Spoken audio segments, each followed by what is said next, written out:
Phone dead అయ్యి అది real లైఫ్లో జరిగిన ఇన్సిడెంట్. మా ఫ్రెండ్ ఉన్న ఒక అమ్మాయి ఫోన్లో మాట్లాడేసుకున్నారు. ఫోన్ డెడ్ అంటే తెలియదు ఊరికే, అంటే వాళ్ళ ఇంటికి వెళ్ళి ఆ అబ్బాయి కూర్చుంటే ఈ అమ్మాయి ఫోన్లో మాట్లాడుతూ అతనితో మాట్లాడుతుంది. రియల్ లైఫ్ ఇన్సిడెంట్ ఇది. So based on true incidents అనలేం కానీ అలా జరిగింది. అంటే క్యామియో అనేది మీరు అబ్జర్వ్ చేస్తే సినిమాలో ఎప్పుడైతే విలన్ ఇంట్లో హీరో ఇరుక్కుపోతాడో, ఎప్పుడైతే ఆ బిఫోర్ నైట్ జిక్కి అనే అమ్మాయితో హీరో పెళ్ళి అవ్వాల్సి వస్తుందని తెలిసినప్పుడు, ఇక్కడ కాదు ఇన్ని లంచాలకి ఎన్ని ఫైట్లు ఎంత మనుషుల్ని పంపినా సరే హీరో లొంగట్లేదు అన్నప్పుడు, పెళ్లి జరిగే ఇంట్లో గొడవ చేస్తే అప్పుడన్నా ఇతను బయటకు వస్తాడేమో అన్న ఒక థాట్తో పెళ్ళింటికి వెళ్ళిపోతారు. కానీ జప్తు చేసిన డబ్బంతా వదిలేసి హీరో వెళ్ళలేని పరిస్థితి. సో అక్కడ ఇంకొక ఐటీ ఆఫీసర్ రావాలి, కథ డిమాండ్ చేసింది. అక్కడ ఇంకో క్యారెక్టర్ ఊరికే స్టార్తో క్యామియో చేయించాలని కాదు, కథ డిమాండ్ చేసింది. డిమాండ్ చేసినప్పుడు హీరో గారి దగ్గర ఒక చిన్న జూనియర్ ఐటీ ఆఫీసర్ లాంటి వ్యక్తి వస్తే బాగుంటుంది అనిపించింది. సో సినిమా బిఫోర్ ఎందుకు చెప్పలేదంటే సస్పెన్స్ వెళ్ళిపోద్దని చెప్పలేదు. ఇప్పుడు మీడియా ముఖంగా సిద్ధు జొన్నలగడ్డ గారికి మనస్ఫూర్తిగా థ్యాంక్స్ చెప్తున్నా. థియేటర్లో సిద్ధు ఎంటర్ అవగానే సినిమా నెక్స్ట్ లెవెల్కి వెళ్ళింది అంటున్నారు. అండ్ ఆ ఇంగ్లీష్ డైలాగ్, లెంత్ డైలాగ్ ఉంది కదా, లాంగ్ డైలాగ్, ఆ డైలాగ్ సిద్ధు చెప్పాడు. అది స్క్రిప్ట్లో లేదు, ఆ డైలాగ్ అప్పటికప్పుడు సిద్ధు చెప్పాడు. సో అమేజింగ్ అంటే సినిమాలో తన కంట్రిబ్యూషన్కి విపరీతమైన రెస్పాన్స్ వస్తుంది. ఆ డోర్ పగిలి సిద్ధు ఎంటర్ అవగానే థియేటర్లో ఒక ఎరప్ట్ వచ్చిందని చెప్తున్నారు డిస్ట్రిబ్యూటర్లు అందరూ. So Siddhu, thank you my star boy, thank you so much for your wonderful and impactful campaign. Congratulations అండి. Thank you sir. 90s అనేటప్పటికి మాకే కరెక్ట్ అవుతాయండి, ఇక్కడ చాలా మంది లేరు. ఆ ఏజ్ నాదే కాబట్టి మహేష్ భట్ సాంగ్ వచ్చినప్పుడు తుమ్ high Apna బనానే key Kasam, Saudi అరేబియాలో చూశాను నేను ఆ సినిమా. ఓకే, చాలా కనెక్ట్ అయిపోయాం. ఆ ఫోన్ ట్రాపింగ్ కానీ పక్కింటికి వెళ్ళి రావడం కానీ ఇవన్నీ అసలు అలాంటి థాట్స్. ఆ పాటలు మహేష్ భట్ పాట అమితాబ్ బచ్చన్ గారికి ఎలా పెట్టాలనుకున్నారు అంటే కావాలని చేశారా? నెక్స్ట్ మోరెవర్ ఇవిడికి జిక్కి అని సింగర్ పెట్టాలి. నాకు చాలామంది ఫ్యామిలీస్ ఫోన్ చేశారండి, జిక్కి అనే పేరు పెట్టడం అనేది అసలు చాలా బాగుంది అబ్బాయి అని చెప్పి చాలామంది ఫోన్ చేశారు. మహాగాయని ఆవిడ. ఇంకా నాకు చిన్నప్పటి నుంచి మ్యూజిక్తో పెరిగినోండి నేను. మీరు ఎలా అయితే సడక్ పాటలు, మహేష్ భట్లు, కుమారస్వామి పాటలు విన్నామో, అందులో సినిమాలో రవితేజ్ గారికి ఉన్న సచిన్ కడేకర్ గారికి ఉన్న రిలేషను నాకు మా నాన్నగారికి ఉండేది. అంటే మా నాన్నగారి వల్లే నాకు కిషోర్ కుమార్ పాటలు బాగా ఇష్టం. బట్ నేను కుమారస్వామి పాటలు ఎక్కువ వినేవాడిని. మా నాన్న ఏమో కిషోర్ కుమార్ ఫ్యాన్. సో మా ఇద్దరికి ఎప్పుడు ఇంట్లో ఒక చిన్న ఆర్గ్యుమెంట్లు, సరదా డిబేట్లు ఉండేవి. సో దాన్నే సినిమాలో పెట్టాను. మీకు నచ్చడం, దాన్ని విపరీతం రెస్పాన్స్ రావడం నాకు చాలా. అంటే మిస్టర్ బచ్చన్ ఇప్పుడు మీరు అన్నట్టు రివ్యూస్ తేడాగా వస్తున్నాయి అంటారు కదా, సినిమాలో చూస్తే చాలా బాగుందండి. అంటే పాటలు ఉన్నాయి, డాన్సులు ఉన్నాయి, ఫైట్స్ ఉన్నాయి. Thank you sir. ఎంటర్టైన్మెంట్ ఉంది. సినిమా విపరీతంగా నచ్చింది నాకైతే. థ్యాంక్ యూ అండి, థ్యాంక్ యూ సో మచ్. అలా ప్రేక్షకుడిని ఏమీ ఊహించుకోకుండా వెళ్తే సినిమా చాలా బాగుంటుంది అని మీరు ఏమైనా ఆడియన్స్కి చెప్పగలరా? లేదండి, నేను బిగినింగ్ నుంచి నేను రివ్యూల గురించి నేను ఎప్పుడు రివ్యూల గురించి మీరు ఇవ్వద్దు అన్నమాట. నాకు నచ్చినట్టు నేను సినిమా తీసినప్పుడు మీకు నచ్చినట్టు మీరు రాసే అధికారం మీకు ఉంటుందని 100% ఎప్పటి నుంచే చెప్పాను. సో వాట్ ఎవర్ ద డిబేట్లలో ఒక 2-3 సార్లు కొంచెం ఏమన్నా హీటెడ్ ఆర్గ్యుమెంట్స్ అయినా పర్సనల్ అటాక్స్ నుంచి అయింది తప్ప నా సినిమాని నాకు నచ్చేటట్టుగానే మీ రివ్యూ ఉండాలని చెప్పి నేను ఎప్పుడు అనలేదు. అండ్ రివ్యూస్లలో కూడా నాకు బాగా నచ్చిన మీకు ఇక్కడ వచ్చే ముందే మళ్ళీ ట్వీట్ చేశాను నేను. గ్రేట్ ఆంధ్ర రివ్యూలో వాగ్దానంలోని లిరిక్స్ని కోట్ చేస్తూ, ఆయన పేరు తెలియదు నాకు, ఆయన ఆ రివ్యూలో ఆ లిరిక్స్ రాశాడు. నాకు చాలా ఆనందం వేసింది. సో అదే ట్వీట్ చేశాను. చిన్నప్పుడు మా నాన్నగారు వాగ్దానంలోని సీతా కళ్యాణం నాకు చూపిస్తూ దాని మీనింగ్ అన్ని ఎక్స్ప్లెయిన్ చేసేవాళ్ళు. సో ఒక రచయితకు కానీ ఒక దర్శకుడికి కానీ హై ఎప్పుడు వస్తుందంటే, ఇది ఎప్పుడుదో 50 ఏళ్ల కిందటి లిరిక్స్ కదా, సీతా కళ్యాణ్ గురించి ఇప్పుడున్న జనరేషన్కి నచ్చుతుందా లేదా, ఇలాంటి ఒక ఇది పెడదామా వద్దా అన్నప్పుడు సరే ఇది బ్యాక్గ్రౌండ్లోనే వస్తుంది కదా నేను చెప్పి పెట్టినప్పుడు, ఆ రివ్యూ రాసిన వ్యక్తి దాన్ని గుర్తుపెట్టుకొని బాగుంది, పైగా ఇది ఆ సీన్లో కరెక్ట్గా కూర్చుంది అని రాసినప్పుడు నిజంగా చాలా ఆనందం వేసింది. ఇలాంటప్పుడే మంచి సాహిత్యం, మంచి మ్యూజిక్, కమర్షియల్ ఇన్సెక్యూరిటీ లేకుండా ఇది రీచ్ అవ్వదా అనే ఒక ఆలోచన లేకుండా తీసుకెళ్లాలని చెప్పి ఏ రచయితకైనా ఏ దర్శకుడికైనా అనిపిస్తుంది. సో నేను దాన్ని ట్వీట్ చేశాను. ఆయన ఐ థింక్ గ్రేట్ ఆంధ్రలో 2.25 ఎంతో వేశారు. సో ఐ థింక్ చాలా సినిమాలు 2.5, 2.25 వచ్చినాయి. చాలా సినిమాలు బ్లాక్ బస్టర్లు అయ్యాయి, పెద్ద సక్సెస్ అయ్యాయి.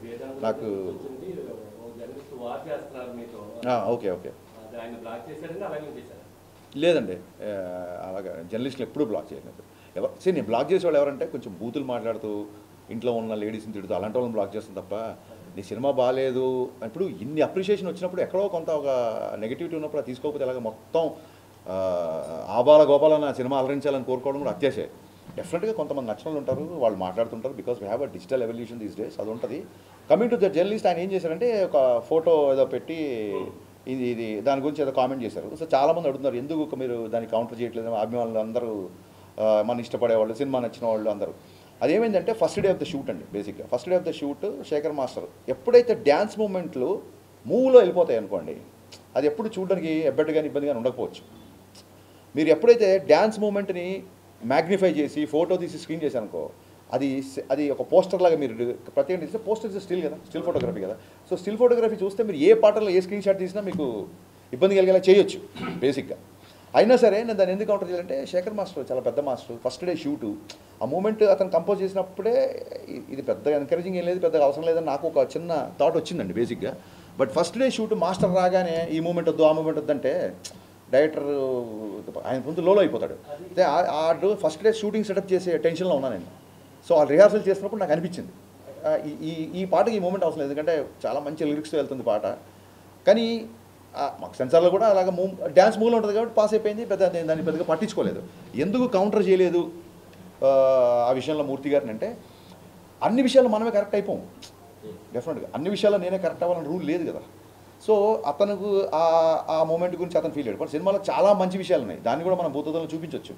బట్ ఒక్కొక్కళ్ళది ఒక్కొక్క ఎజెండా. అంటే లాస్ట్ టైం గ్యాంగ్ లీడర్ సినిమాలో కూడా ప్రభుదేవ గారు వర్షంలో పాటలో విజయశాంతిలో పట్టుకుంటారు చిరంజీవి. అంటే ఏం లేదండి, అదేంటంటే మేము ఉన్న పరిస్థితులలో క్రియేటివ్ పొజిషన్లో ఉన్నప్పుడు, ఇండస్ట్రీలో ఉన్నప్పుడు వాళ్ళు చేశారు కదా మేము చేయాలి ఇలాగ మాట్లాడే ఇంకోళ్ళతో కంపేర్ చేసుకోవడం ఎందుకంటే అందరూ మా వాళ్ళే కాబట్టి అలా కంపేర్ చేసుకోవడం కరెక్ట్ కాదు. సో మీరు అన్నారు కాబట్టి నేను దాన్ని ఆ కామెంట్ నేను తీసుకున్నాను కాబట్టి ఆయనకి నేను కౌంటర్ అయ్యేది తెచ్చుకోను. Early to expect numbers, definitely big numbers expect చేస్తున్నాం.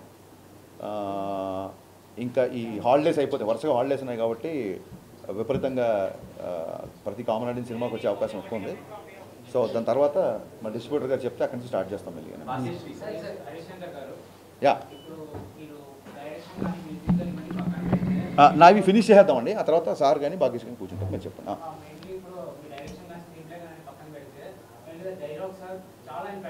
Thank you sir.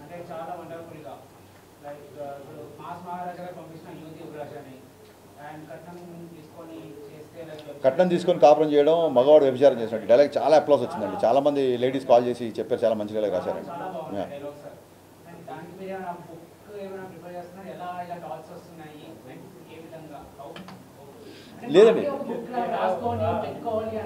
లేదండి ఒక్కొక్కసారి ఒక్కొక్క డైలాగ్ ఏదైనా టక్కని రాగానే డెఫినెట్గా రాసుకొని పెట్టుకుంటాము. అండ్ ఇలాంటప్పుడు ఏమవుతుందంటే ఆ సందర్భం రాగానే డైలాగ్ అక్కడ వాడచ్చు కదా అన్న ఫీలింగ్ ఉంటుంది. సో నేను బేసిక్గా ఇంతకుముందు ప్రీ రిలీజ్ ఈవెంట్లో ప్రీ రిలీజ్ ప్రమోషన్స్లో చెప్పినట్టుగా బేసికలీ రైటర్గా డైలాగ్ ఇష్టపడే వ్యక్తిని కాబట్టి ఈ డైలాగులన్నీ ఉన్నాయి. అండ్ అప్లాజ్ వచ్చినప్పుడు చాలా ఆనందంగా ఉంటుంది, అంతకంటే ఏముంటుంది. 100% అండి, మంచి థాట్. హాయ్ ఎవ్రీవన్, మా మొహాలు చూస్తేనే అర్థమైపోయి ఉంటుంది, స్మార్ట్ బ్లాక్ బస్టర్ కనిపిస్తుంది మొహాల్లో. Very happy. అంటే ఇలాంటి ఓపెనింగ్స్ మేము ఎప్పుడూ ఎక్స్పెక్ట్ చేయలేదు.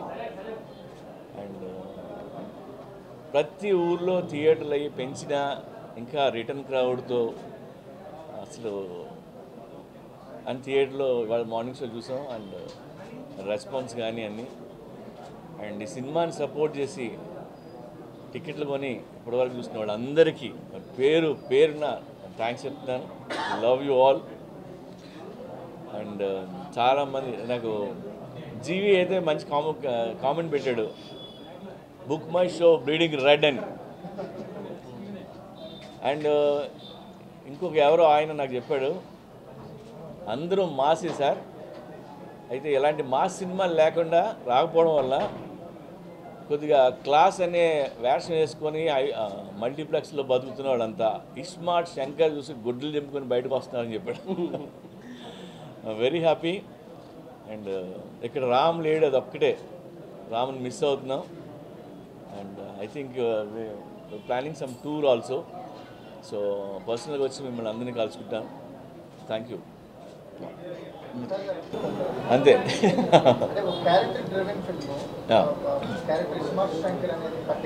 బాగా పట్టిస్తుంది.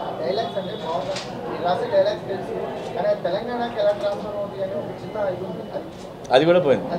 నో, తెలంగాణ అందరూ ఎంజాయ్ చేస్తున్నారు. ఆంధ్రాలో తెగ ఎంజాయ్ చేస్తున్నారు. ఆ తెలంగాణ డైలాగ్ చెప్తున్నారు, టిక్టాక్లో వీడియోలు చేస్తున్నారు. ఎందుకంటే ఏం కాదు. యా, డెఫినెట్గా చూస్తారు.